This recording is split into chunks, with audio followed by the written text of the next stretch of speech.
So, good morning, students. The next topic that we would like to discuss is the quenching of fluorescence.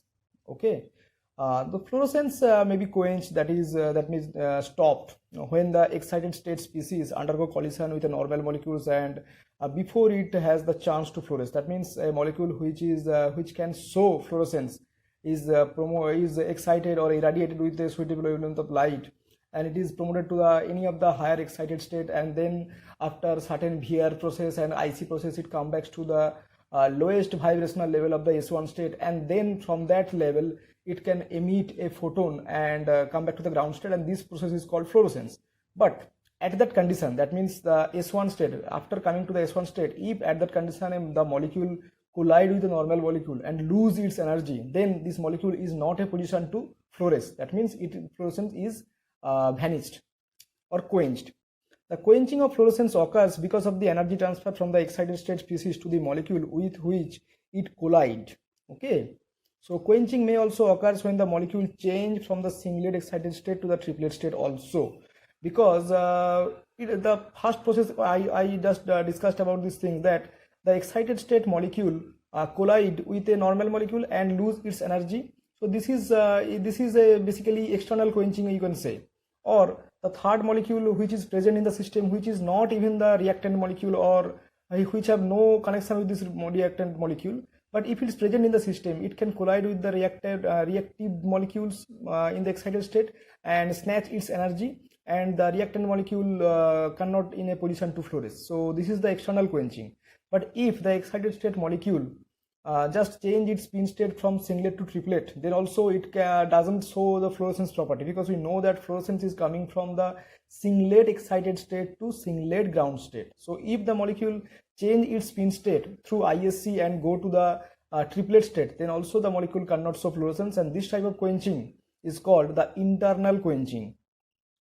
Okay, so quenching may also occurs when the molecule changes from the singlet excited state to the triplet excited state, and this phenomena is called internal quenching. And quenching may also result from the presence of the externally added species which takes up the energy from the excited state molecule. We have already discussed these things. This phenomena is called the external quenching. If Q is the quencher, means the external quencher, the Q may be a third molecule which is not the part of this reactant molecule, or it may be a simply reactant molecule which is present in the ground state. So Q can be anything. So we may then write A plus H nu. It is the primary process of the excitation, that means A plus H nu, and IA is the intensity of the radiation through which the molecule takes up energy, is go to the A star. So this is the activation process. Okay, then A star can fluoresce A plus H nu. Okay, this and the rate of this process is K1, and then again A star can go to the ground state through the internal quenching. That means it can change in spin state from singlet to triplet. Okay, then this rate constant is K2, and finally A star can can collide with a normal molecule Q and come back to the ground state, and Q is Q prime at that time. Okay, and this rate constant is K3, and this process is called quenching, or better it can say external quenching. Now I would like to find the rate of this. Right now we are in the position that we have several processes. Means after excitation, the molecule can lose its energy in a multiple steps. So here I would like to I would like to show something. It is very easy for me. If I now we know that the rate of fluorescence depends upon the concentration of the excited state species, that is A star.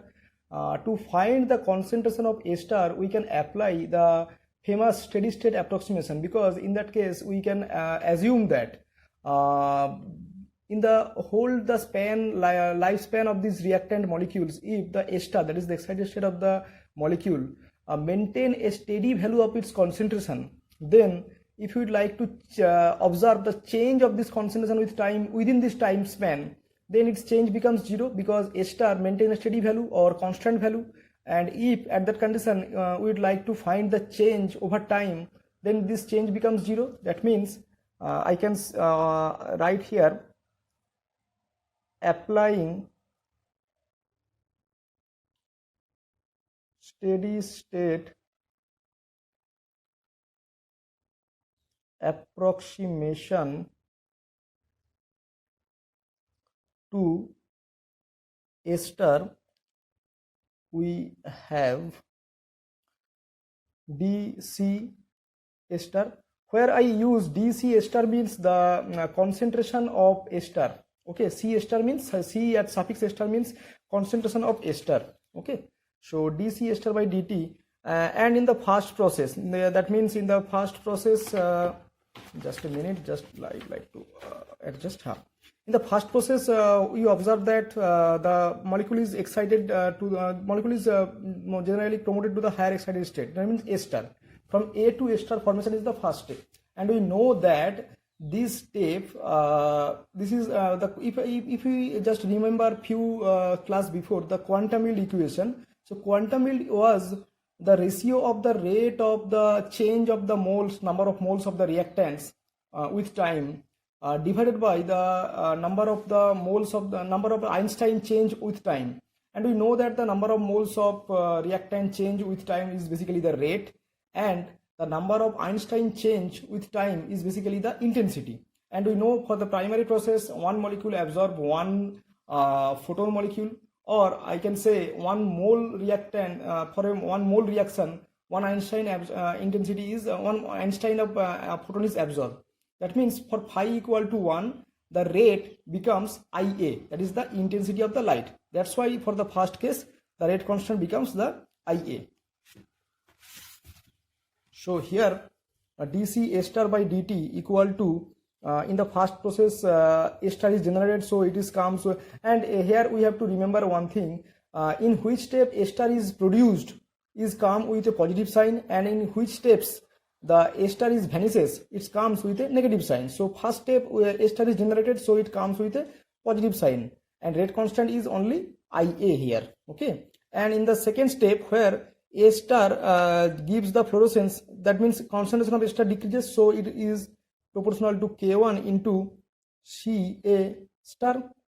And in the second step, because of this internal quenching, that means A star is vanishes from singlet to triplet state, so K2 into Ca star. And in the third step, A star reacts or collide with a quencher molecule and lose its energy, so A star into CQ.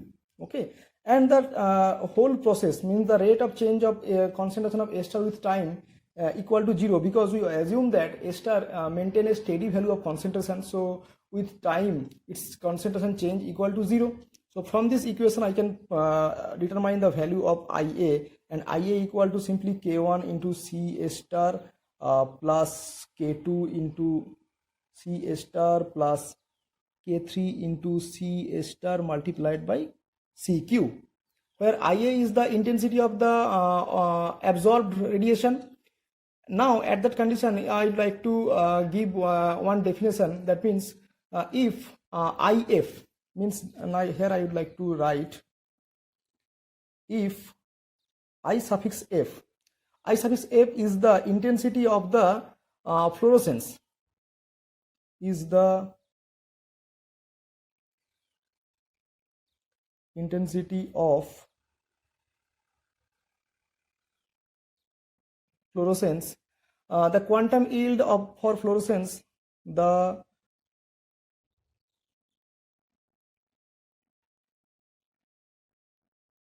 quantum yield for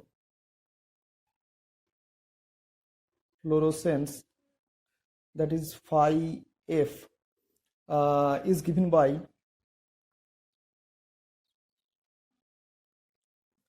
so phi f.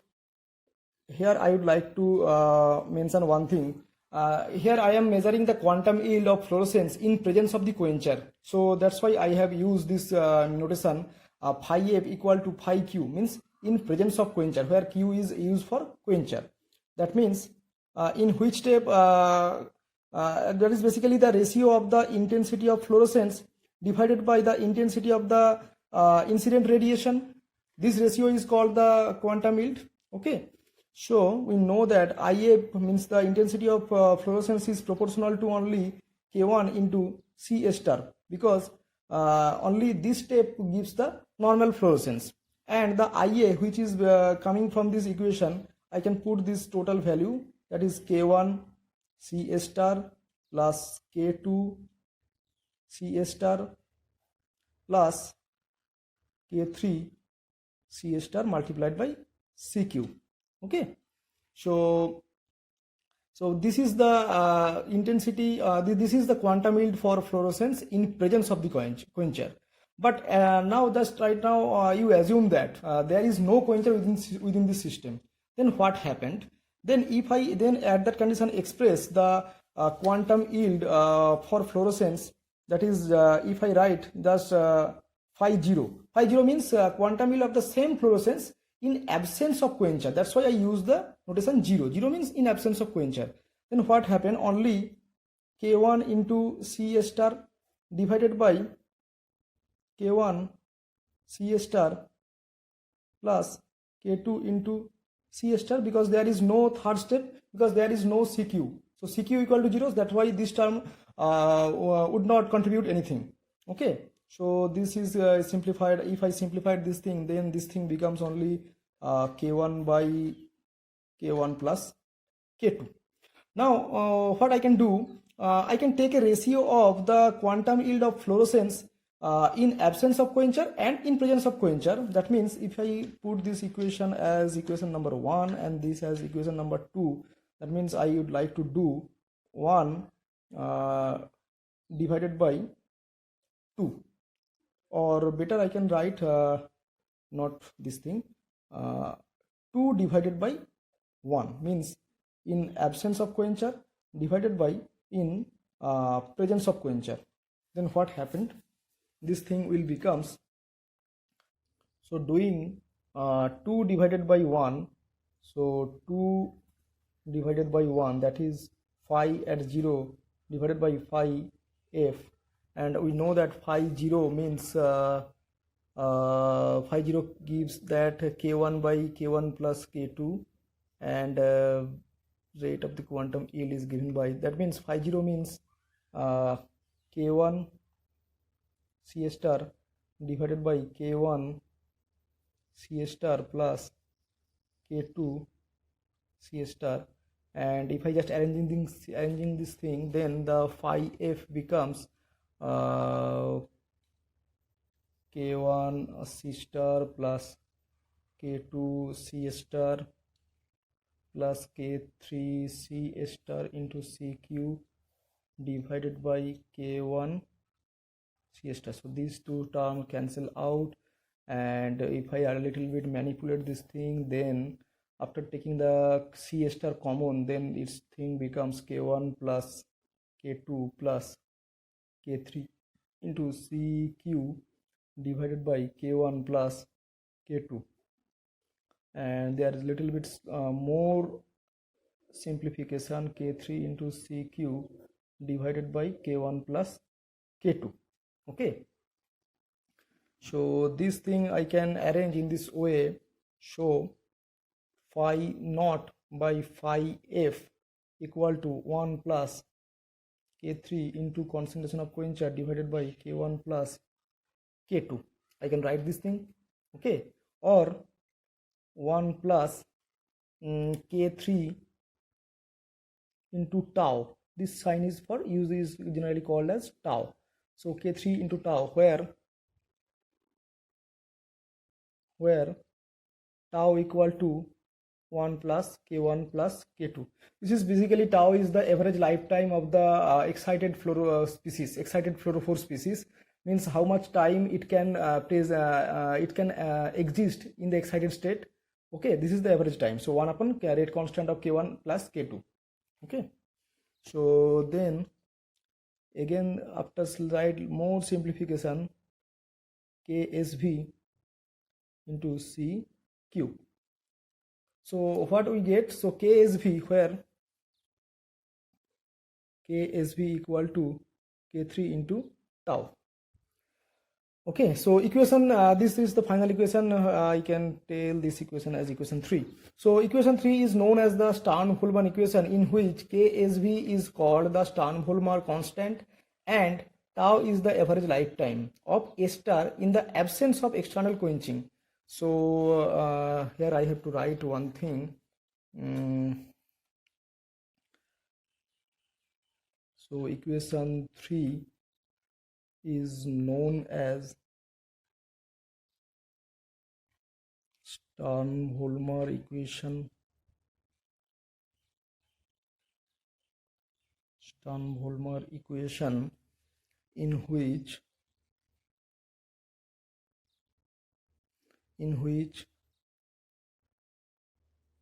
KSV is called the Stern-Volmer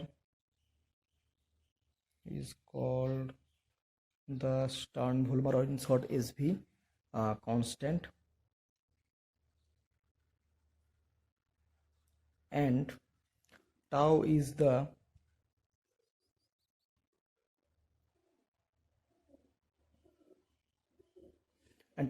average lifetime of a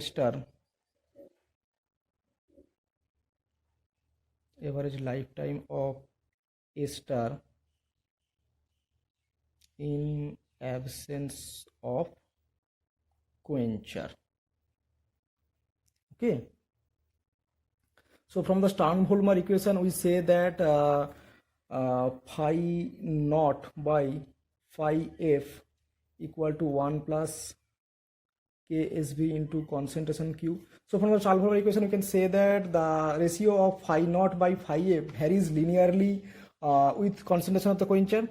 Or in the simplified case, we can say that phi naught by this is because phi naught is the quantum yield of fluorophore in absence of quencher. So it is proportional to the intensity of the fluorophore in absence of quencher, and phi f is basically the quantum yield of fluorophore in presence of quencher. Okay, so I can take this as the intensity of the fluorescence or fluorophore in presence of the quencher. That means phi naught is proportional to f naught. F naught is the intensity of the fluorophore in absence of any quencher. Then you add successive addition. Then you add just a little bit of quencher every time and just measure the fluorescence. So phi, this f is the successive intensity of this fluorophore in absence of the quencher. Then this equation is simplified as KSV into CQ. So this is the constant quantity.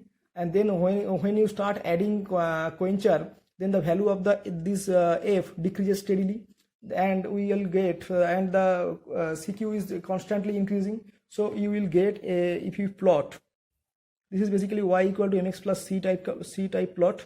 So if you plot f naught by f, just neglect this thing. So if you plot f naught by f against CQ, then you will get a plot like this thing, and this is the 1 because 1 is here, and the slope of this plot is give you KSV. So KSV is basically the multiplication of, because from KSV we can observe that KSV equal to K3 into tau. Okay, so from the slope of the line K3 into T we will get from which you can easily find the tau 3. Okay, so this is the total equation or calculation for Stern-Volmer quenching or quenching of the fluorescence.